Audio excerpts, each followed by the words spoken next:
Hello students, welcome to this channel Nanik education point. My name is Hina Takkar और class 11th का आज हम provision and reserve chapter discuss करने वाले हैं। Summary plus important question plus notes आप लोगों को मिलेंगे। नोट्स आपको टेलीग्राम पर मिल जाएंगे, लिंक डिस्क्रिप्शन में होगा, वहां से देख लेना। समरी देखनी है हमने इस पूरी वीडियो के अंदर और साथ में इंपॉर्टेंट क्वेश्चन डिस्कस करने हैं जो हमारे पेपर में आने वाले हैं। तो जल्दी से स्टार्ट करते हैं अपने प्रोविजन एंड रिजर्व चैप्टर को। तो इस चैप्टर को समझने से पहले वैसे एक छोटा सा एग्जांपल समझना, उसके बाद ये हर एक चीज बहुत अच्छे से समझ में आएगी और बिल्कुल रिलेटेड होगी। जैसे कि आप लोगों के जो पेरेंट्स हैं, मैं आप लोगों को एग्जांपल आप लोगों को पता ही है मैं क्यों देती हूँ, क्योंकि आप लोग स्टूडेंट हैं और आपको ये जो अगर मैं आप ही का एग्जांपल कनेक्ट करके बताऊंगी अकाउंटेंसी के साथ, तो आपको अकाउंट्स कभी भी बोरिंग नहीं लगेगी और इंटरेस्ट आएगा और चीजें भी बहुत अच्छे से रिलेट कर पाओगे। तो देखो, अगर आप लोग हैं, ठीक है, आप लोगों के पेरेंट्स आप लोगों के लिए सेविंग्स करते हैं फ्यूचर्स के लिए। जैसे कुछ चीजें होती हैं, जैसे कि सेव करके रख लेते हैं, पैसा आज ही बचा लेते हैं कि आने वाले समय में कोई खर्चा आ जाएगा। जैसे आपकी पढ़ाई के लिए, आपको सपोज 12th के बाद अब्रॉड जाना है, उसके लिए सेविंग्स कर ली, ठीक है, या आपकी मैरिजेस वगैरह के लिए सेविंग कर ली, आपके किसी ब्रदर या बड़े सिस्टर के लिए मैरिज के लिए सेविंग्स हो रही है। तो ये सारी चीजों के जो खर्चे आने वाले हैं या नुकसान कोई आने वाला है, तो उसके लिए पहले से ही जो सेविंग होती है, ठीक है, तो वो आपके पेरेंट्स करते हैं। तो ऐसे ही बिजनेस भी करता है, ठीक है, ऐसे ही बिजनेसमैन भी अपनी बिजनेस के लिए कुछ पहले से ही सेविंग्स करता है। तो अब समझते हैं, आप समझना बहुत आसान होगा और साथ साथ लिंक करूंगी मैं आपके एग्जांपल्स को। पहला आता है प्रोविजन। प्रोविजन कहता है कि प्रोविजन का मतलब है एक्सपेंसेस, लॉसेस और liability accounted on the basis of estimates. यानी कि बिजनेसमैन को जब लगता है कि उसके आने वाले समय में कोई खर्चा हो सकता है या कोई नुकसान हो सकता है या कोई लायबिलिटी अराइज हो सकती है, तो वो आज से अभी से ही उस चीज के लिए पैसे को जोड़ना स्टार्ट कर देगा और उस पैसे को साइड कर देगा। आज ये जो कॉन्सेप्ट है वो प्रूडेंस पे चलता है। प्रूडेंस आप लोगों को अच्छे से पता ही है, नहीं पता तो थर्ड चैप्टर का वीडियो देख लेना, समझ में आ जाएगा। तो वही बात आ गई ना यहीं पे। For example provision for depreciation, ये पैसा आज ही बचा के साइड कर लिया जाता है और ये बिल्कुल नॉन लायबिलिटी होती है कि पता है कि इस चीज के लिए सेविंग की जा रही है। जैसे मैंने आपको अभी एग्जांपल दिया था आपके पेरेंट्स का, कि आपके पेरेंट्स ने प्रॉपर आपकी स्टडीज के लिए या आपकी मैरिजेस के लिए पहले से ही सेविंग कर ली। तो ऐसे बिजनेस भी क्या करता है, बिजनेसमैन भी आज ही अभी के लिए जो है पर्टिकुलरली सोच के चलता है कि ये नुकसान और ये लायबिलिटीज अराइज हो सकती है। जैसे कि डेप्रिसिएशन का प्रोविजन बना लेगा पहले से, यानी डेप्रिसिएशन के लिए पहले साइड में पैसे जोड़ लेगा।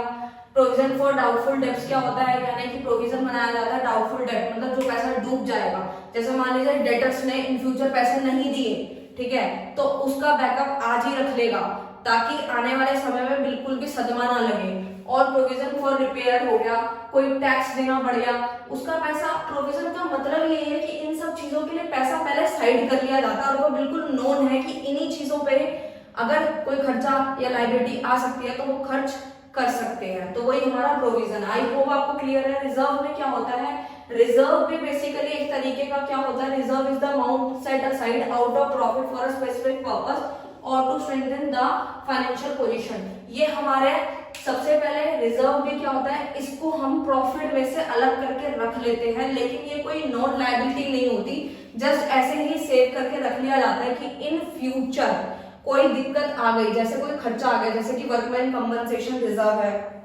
किसी वर्कमैन ने कोई कंपनसेशन मांग लिया, ठीक है, या फिर मान लीजिए कोई एसेट की रिप्लेसमेंट करानी पड़ गई, ठीक है, मन कर गया फ्यूचर में कि चलो अब जो है एक्सचेंज कर मतलब रिप्लेस करा लेते हैं, कोई जर्नल रिजर्व है। इन सब के लिए कोई पैसा जो है साइड में निकाल लिया जाए अगर प्रॉफिट में से, तो उसे हम रिजर्व कहते हैं और ये हमारी फाइनेंशियल पोजीशन को भी स्ट्रेंथ देने का काम करता है। कौन, रिजर्व, क्योंकि हम लोग इसमें सोच के नहीं चल रहे हैं कि किस चीज में खर्च करना है, बस ऐसे ही नॉर्मली रख लेते हैं ताकि आने वाले समय में कोई सा भी XYZ अगर कोई खर्चा आ जाता है तो हम वहां से जो है यहाँ से पैसा निकाल के, रिजर्व में से पैसा निकाल के जो है खर्च कर सकते हैं। जैसे कि इसका एग्जांपल मैं रिलेट करती हूँ आपके पेरेंट्स से फिर से, कि आपके पेरेंट्स ने सोचा नहीं, ठीक है, जस्ट ऐसे ही सेव करके रख लिया और ऐसे ही उसका एग्जांपल रिजर्व से मैंने कनेक्ट करा है।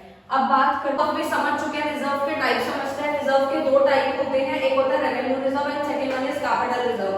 रेवेन्यू रिजर्व समझने के लिए मतलब है इसका कि जो आपके रेवेन्यू प्रॉफिट बेस से बनाया जाता है उसको आप रेवेन्यू रिजर्व बोलते हो, और कैपिटल रिजर्व का मतलब होता है जो कि आप कैपिटल प्रॉफिट में से बनाते हो उसे आप कैपिटल रिजर्व बोलते हैं। ठीक है, अगर आपको नहीं समझ आया तो यहाँ पे समझते हैं। देखो, एक बिजनेसमैन जो होता है वो दो तरीके से पैसा कमा सकता है, प्रॉफिट कमा सकता है। एक तो रेवेन्यू और एक कहता है कैपिटल प्रॉफिट। दो तरीके के प्रॉफिट्स होते हैं, इन्हीं में से रिजर्व बनाए जाएंगे।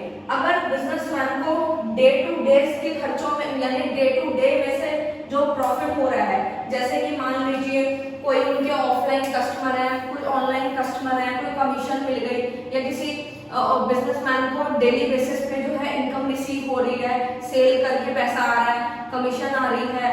ठीक है, तो ये सब क्या है, ये रेवेन्यू नेचर के हैं। रेवेन्यू प्रॉफिट होते हैं जो बार बार उन्हें मिलते रहते हैं, डे टू डे वाले, जो कि रेकरिंग नेचर के होते हैं, बार बार होते रहते हैं। तो जो ये वाले जो होते हैं, इसी को ही इन्हीं में से जो रिजर्व बनाए जाते हैं उनको बोला जाता है रेवेन्यू रिजर्व। ठीक है, जो डे टू डे के प्रॉफिट में से बनाए जाते हैं, अलग रखा जाता है पैसा, उसी को बोला जाता है रेवेन्यू रिजर्व। आई होप आपको क्लियर है। नेक्स्ट, उसके बाद बात करते हैं हम अपने कैपिटल प्रॉफिट की। कैपिटल प्रॉफिट जो होता है वो रोज रोज नहीं होता, नॉन रेकरिंग नेचर का होता है, जो कि कभी कभी होता है।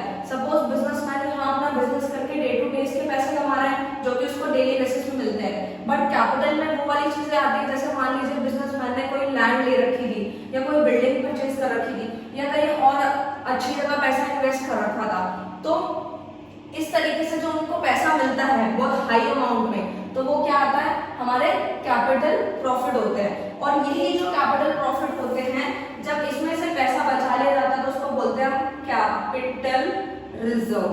ठीक है, आई होप आपको ये चीजें क्लियर हो गई होंगी कि रेवेन्यू प्रॉफिट्स क्या होते, रेवेन्यू रिजर्व क्या होते हैं और कैपिटल रिजर्व क्या होते हैं। ठीक है, अब बात करते हैं रेवेन्यू रिजर्व आगे फर्दर दो पार्ट्स में और डिवाइडेड है, यानी कि एक होता है जनरल रिजर्व, एक होता है स्पेसिफिक रिजर्व। जनरल रिजर्व का मतलब ही बेसिकली ये होता है, नाम से ही क्लियर है, ये एक ऐसा रिजर्व होता है, इसका कोई स्पेसिफिक पर्पस नहीं है, ये सिर्फ और सिर्फ ऐसे ही सेव कर लिया जाता है, रिजर्व रख लिया जाता है, ताकि इन फ्यूचर अगर कहीं पे जरूरत पड़ गई किसी भी चीज के अंदर, तो यहाँ से पैसा निकाल के जो है खर्च किया जा सकता है, तो उसे हम जनरल रिजर्व बोलते हैं। स्पेसिफिक पर्पस कोई भी नहीं होता। फिर बात करते हैं स्पेसिफिक रिजर्व। स्पेसिफिक मतलब है, नाम से क्लियर है, इसका पर्पस बिल्कुल स्पेसिफिक होता है कि इस चीज के लिए रिजर्व रखा जा रहा है, जो कि फ्यूचर में इसी चीज के लिए ऊपर इन्वेस्ट किया जाएगा। जैसे कि कंपनसेशन टू वर्कमैन, अगर मान लो किसी वर्कमैन ने कंपनसेशन मांग लिया कि हमें कंपनसेशन चाहिए, तो इसी पैसे में से यानी कि जो अभी रिजर्व बना है इसी में से इनको दे दिया जाएगा। ठीक है, नंबर 2 डिबेंचर रिडेम्पशन रिजर्व क्या होता है, जो बेसिकली हम डिबेंचर जो कंपनी इशू करती है जब रिडीम होते हैं, यानी कि आप जब क्लास 12th में आएंगे तो समझेंगे।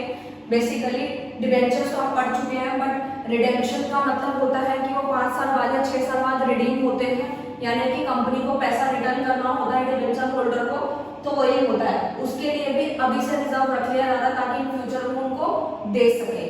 ठीक है, ये चैप्टर ये प्रोविजन और रिजर्व के डिफरेंस को वेरी वेरी इंपॉर्टेंट क्वेश्चन बहुत बार आपके पेपर में आता है, अच्छे से कर लेना।